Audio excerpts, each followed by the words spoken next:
Been ENM with my 36M wife, 40F, for over a decade. We've had our ups and downs, but generally it's been great.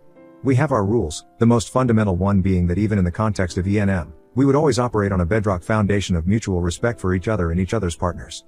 We never got hung up on the not in our bed nonsense. If my wife has a date, I'd rather she be in her own space where she feels safe and in control, and where she knows I have access in case anything goes wrong. We both take partners back to our home regularly. We have no kids, so there's no problem there. We had agreed that if one of us gets home and the other is there with a partner, then we don't disturb the date and just wait until it's over.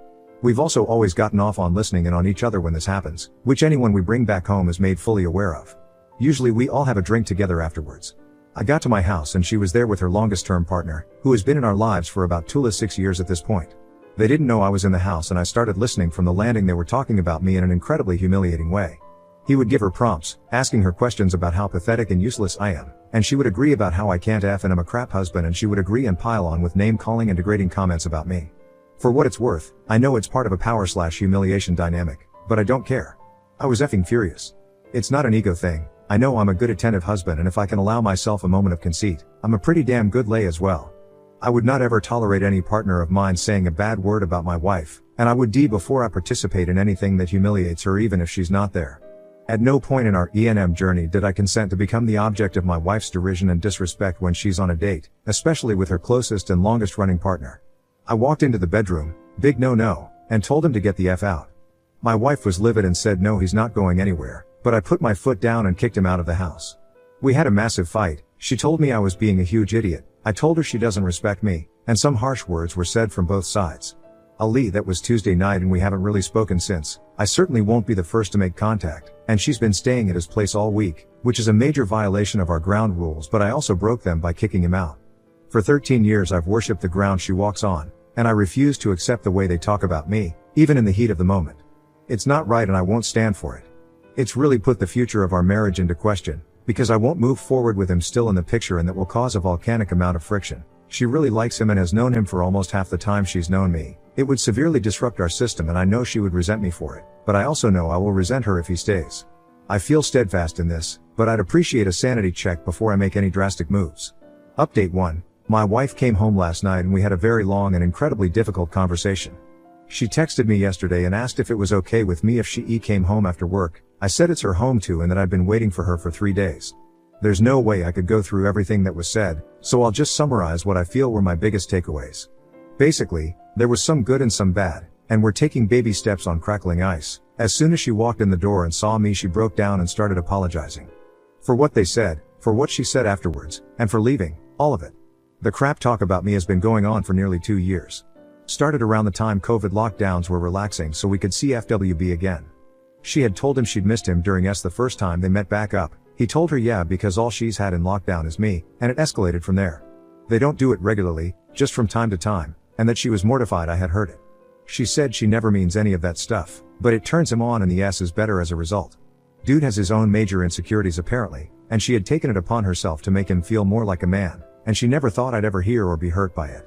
The way she phrased it was that when they crap talk like that, it pretty much tends to be around stuff that he doesn't feel he measures up about, and she always knows it's false and has never spoken a bad word about me outside that headspace.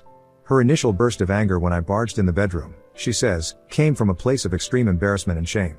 I should note that while we do get off on listening, we never watch each other.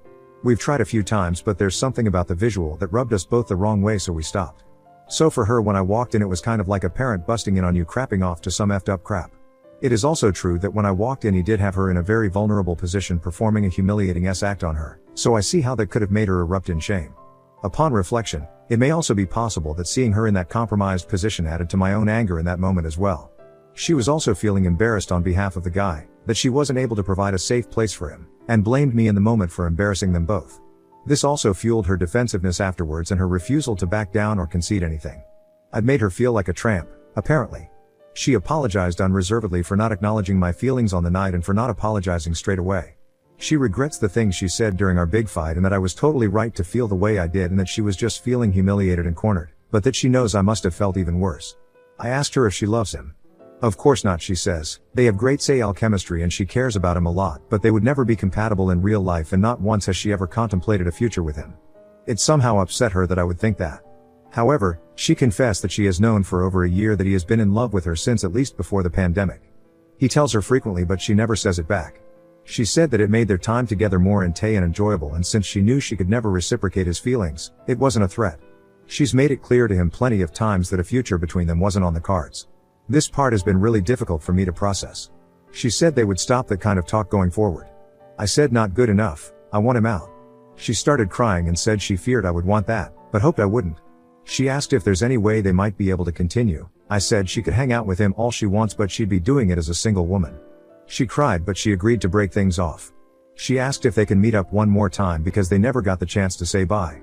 I agreed on the condition that they leave me out of it and that she makes it clear to him that will be the last time they ever even speak.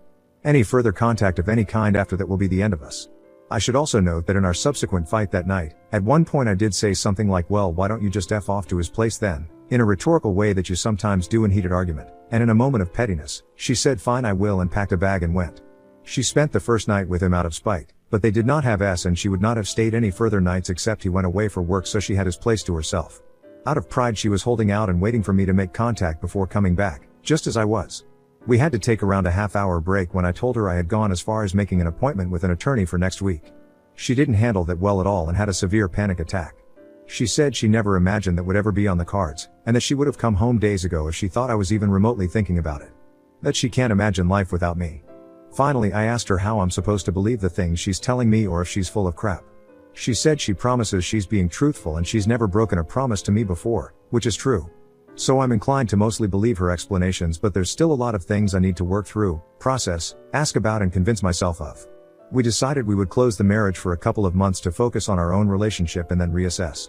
I've canceled my meeting with the lawyer and we're going to go to counseling. Any suggestions on how to find ENM-friendly therapists would be helpful. I never thought we'd ever be here, so I have no idea where to start looking. She offered to close her side unilaterally and let me keep seeing my partners, but this is about both of us. I'm not interested in having her punish herself for the sake of it. I still have to figure out if one, I really fully believe what she told me, and two, if I'm satisfied to continue. I'll take our time while we're closed to make up my mind. It'll be tough, but I'm willing to at least try and work on it.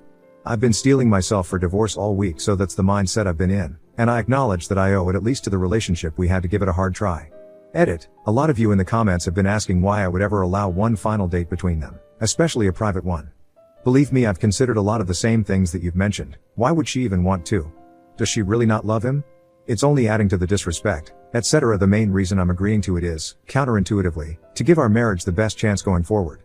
I don't want there to always be the chip in her head of I wish we had one last day, on top of whatever other resentment she might already feel from having to break up.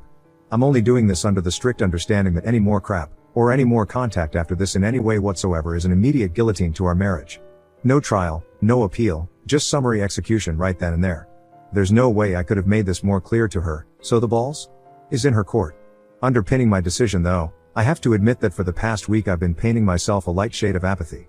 My mind has been so focused on the divorce process and life after marriage, that the prospect is less scary to me. Logically I should have been furious that she even asked to see him one last time, but honestly I just didn't care. If it helps you move on, go for it. It seems I'm the one more mentally prepared for divorce than you are, so if you want to blow it all up, go for it, I'm ready type of thing. I should also mention that I insisted we wait to close our marriage until after we've had a chance to be with our other partners as well. Don't know if that's good or bad, maybe it's bad, but not only does that give me a chance to meet with my FWBs one last time for God knows how long, she's not the only one with attachments to other people, but it also means that his memory is diluted. He won't be the last other guy she gets with before we hibernate. Maybe that's petty or counterproductive, but F him. They're meeting up tomorrow and she has made it clear to him that this will be the last time. If she wants to violate that pledge or any other, then I'm already 3 to 4 steps ahead on the other side, so I'm just not scared even if it backfires. Update 2. I didn't really plan to write another update, but a bunch of you have DM'd me asking about what's been happening, so maybe it's worth one. Firstly, we found an ENM-friendly therapist with some really good references, so we've gone to see her 4 times so far, which she said was a pretty intense schedule and that usually she recommends weekly or bi-weekly appointments, but that given the crisis we are in, we would benefit from more frequent sessions in the short term and saving our argument/fight/discussions for our sessions with her, so things don't get out of hand. We're officially closed now. We both saw who we needed to see and it's just the two of us. The therapist said 2 months was nowhere near long enough, so we've closed indefinitely for now, and we'll see down the line when we open back up. My wife's FWB didn't take their split well. He came to the house to talk to me and try and change my mind, but I wouldn't open the door to him. Ended up calling the cops after he started getting aggressive. He's out of the picture now, and the even better news is that he was too upset to even consummate that last meeting of theirs. His last memory of us with my wife is me busting in on him, and now he has to live with that. Our third therapy session was really brutal. She came clean about a bunch of stuff that really shocked me, maybe even more than the whole insult thing. She had been breaking ground rules pretty much left and right for the thrill of it, often in really specific and deliberate, and pretty hurtful ways. My trust in her is pretty much non-existent right now, and regardless of therapy I've given myself until the end of the year to begin feeling some trust in her again, otherwise I don't see much point going on. I'm struggling with bitterness due to the fact that trying to save my marriage means I'll likely lose other relationships with people special to me, and it could all be for no reason in the end. Right now it's just one step at a time. Not much more to do than fight through it, but I'm a fighter. P.S. None of you warned me how expensive therapy is, but you best believe it's coming out of the joint account. Little edit, hey folks, I know that obviously this is a really bad situation, and she's done a lot wrong. But I should explain a bit about why I'm willing to fight for it, and why I'd rather not see people denigrating her in these replies. Despite everything I've explained in these few posts, we're talking about a truly incredible woman. She's warm, she's loving, she's kind, she's so intelligent, she's fierce. She's always been the first to help whoever needs it, the last to leave when more still needs to be done. She takes care of her family. She's hilarious with a wicked sense of humor, she's adventurous, she loves life, she loves to laugh, and she doesn't suffer fools. She's also incredibly gorgeous, I mean like actual magazine cover stunning, and if I can be a bit off color, she can F like Olympus thunder over the waves. She's been the love of my life, she's made some life-changing mistakes, but if there's any way to go back to what we had, I'm prepared to slog through pain to get there. Update 3, we tried our best but unfortunately, it has not worked out. I haven't been able to get past it. There is no trust there anymore. There's fondness, but I don't know if I can even call it love anymore. She's pretty devastated, which I don't take any pleasure in. At least I'm doing a pretty decent job of letting go of the anger. Therapy has helped a lot for that. Maybe if it was just our relationship impacted we might have been able to make it work, but it's had a ruinous effect on a number of other relationships as well, and an impact on my life beyond just my marriage. Among other things, she had sought out and slept with a couple of close friends and a work subordinate of mine. Those friendships, which I've had for decades, are now over, and that person at work has been let go. All of it is having knock-on effects on other parts of my personal and work life. It's not something I can get over. The separation and divorce will at least be amicable. We won't be battling it out in the courts. We've already agreed on a division of assets that we both agree is fair. Luckily neither of us has had to rely financially on the other while we've been together. I've decided that after the divorce is finalized, I'll have no more contact with her whatsoever. I need a clean break. One silver lining is that I've been able to meet back up with a couple of my partners from before and had a grand old time. I made the mistake of saying, genuinely and with no bad intention, that at least now she can meet back up with the other guy again. She didn't take that the way I meant it, and thought I was having a dig at her and we had a big fight, but then it smoothed over. In any event, it's on to the next adventure now. May enjoy single life for a while. I've still got a good chunk of my youth left and fortunately I still look like it. I'll take my wins whenever I can get them. I'm in mourning but also excited about what life has in store. One major thing is that she never wanted to be a parent, and I did before we got married. The prospect of fatherhood is open to me again and that's really life-affirming. Onward and upwards. Edit, for those of you commiserating over the fate of the former employee, especially those wondering about the legality of letting him go, I'm copy-pasting here a response to one of the comments on this thread. He knew us for quite a while. I've had the whole team over to my house for meals several times. We kept our private life private. He had no idea of any arrangement, nor did he even claim to have been told there was any open marriage. We all have a morality and team cohesion clause in our contracts. If your actions, in or out of work, damage your ability to work together with your team, especially if it's because of something you've done to a team member, whether or not it's at the office, then you are subject to a review and possible termination. It was not a unilateral dismissal. He had his hearing in front of a board and didn't pass. He was fired because his actions had a harmful effect on his colleague's personal life to the point where it was not possible to work cohesively together anymore. He has no legal grounds for a lawsuit. Hope that helps clear things up. Now on the next story. Story 2. Should I tell my girlfriend I'm dying before ending our relationship? I, 25 meters, found out I have an illness that will kill me. It'll take over my body and there's no cure. All the doctors can really do is prescribe shit to make you comfortable. I've been with my girlfriend for 3 years now and she's the absolute love of my life. Always loyal and there for me. I've been in and out of hospital many times over the course of our relationship. Mostly due to me racing dirt bikes. The most serious incident was a stab wound and I remember how scared and screamy she got even though I just needed stitches and got to go home the next day. This is not something where I can just go home the next day. I'm breaking up with her because she deserves to be happy with someone healthy who can give her the life she wants, and children. I'm scared she'll want to stay if I tell her what's going on. Part of me wants to lie and say I cheated so she hates me and leaves. We have lots of mutual friends, she'll find out eventually it was a lie and connect the dots on why I did it. But thinking about her crying from that lie breaks my heart. I don't even know if this is the right sub to post it on. I just don't know what to do. Break up with her and tell her it's for her own good? Lie? Guess I also needed to vent because it just hit me this morning. I found out last week but it just hit. I won't see 30. Edit. For people asking me what my diagnosis and prognosis is. It's pancreatic cancer. Something like 95% of people diagnosed with it die in about 3 years. I wasn't even paying attention for not putting that in the post at the beginning. That's my bad, but as you can tell I'm a little overwhelmed these days. First off, thank you to those saying kind things. Second, I realize how dumb I was being for wanting to lie to her. I made reservations at her favorite restaurant and I'll tell her afterwards. Part of me hopes she doesn't stay, but we'll see what she chooses. Proposing. I've thought about marrying her ever since I saw her. It's cliché and cheesy, but I immediately fell in love with her eyes. However, after getting this diagnosis, I don't want to marry her. I can't let her be a widow this young. I'm already on the hunt for a ring which she'll receive with a note and a gift from me after I'm done. I don't want to marry her anymore, but she'll know she's my one and only forever. Sorry for being cheesy or corny, but at this point I'd about any of that. I'm dying lol. Symptoms, for those of you who might want to get tested. Went to the doctors for a checkup because I was losing a weight despite my history of gaining/maintaining my weight. I work out 6 days a week, and while I'm no pro athlete, I'm by no means out of shape. Doctor blamed it on stress from work, which is true, my job is stressful, and said I can follow up with a specialist if I want medication for the stress.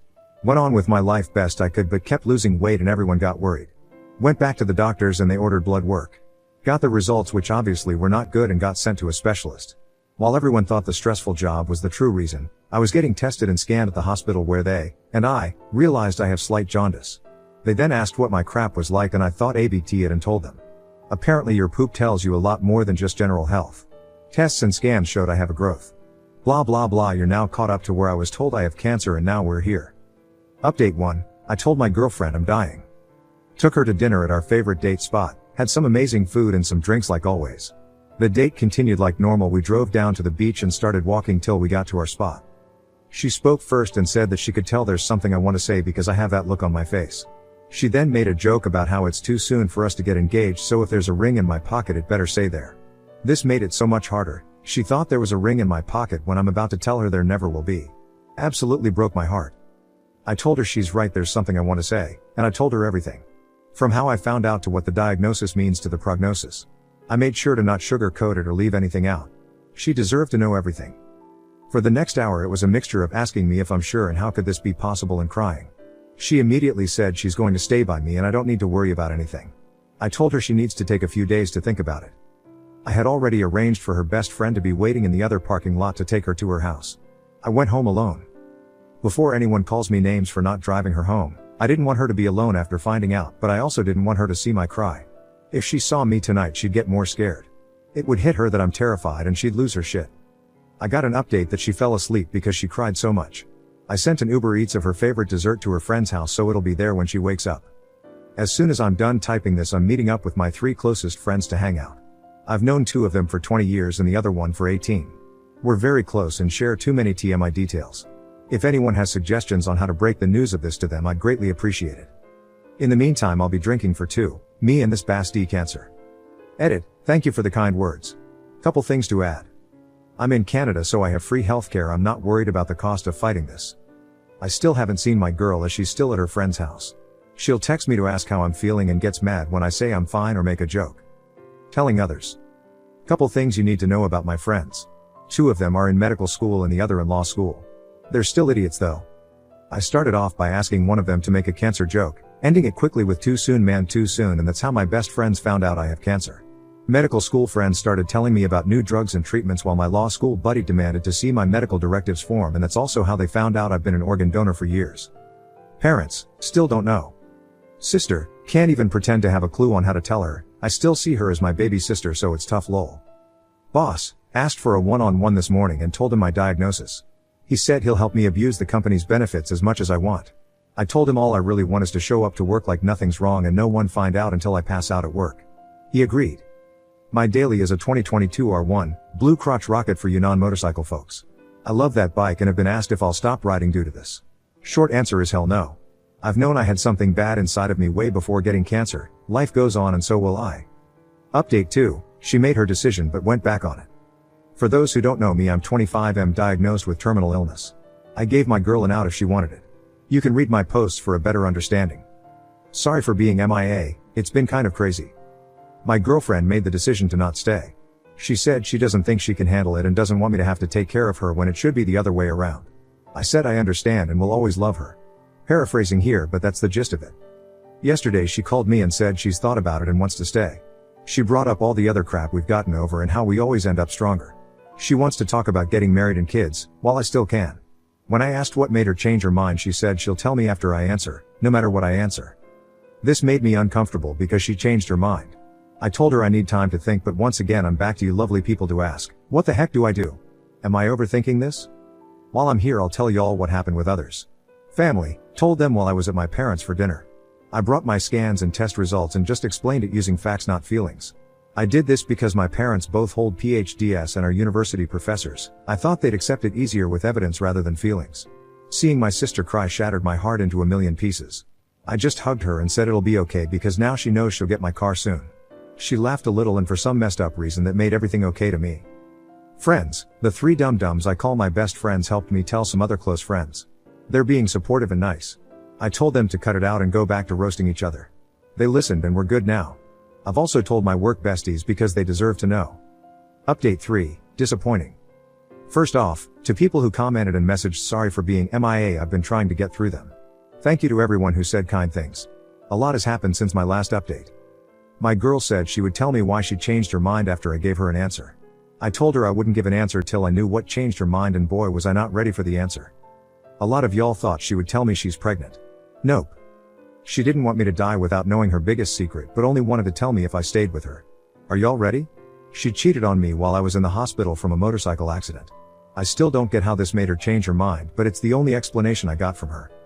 He just happened to be comforting her and made a move. She just happened to be emotionally vulnerable. Because it always just happens, right? I thought I'd want to scream or shout out at her, but all that came out was a big old goofy smile and laugh. That pissed her off, but I'm sorry, this is hilarious. I'm dying and she wants sympathy from me. I never asked her to stay. I never asked her to take care of me.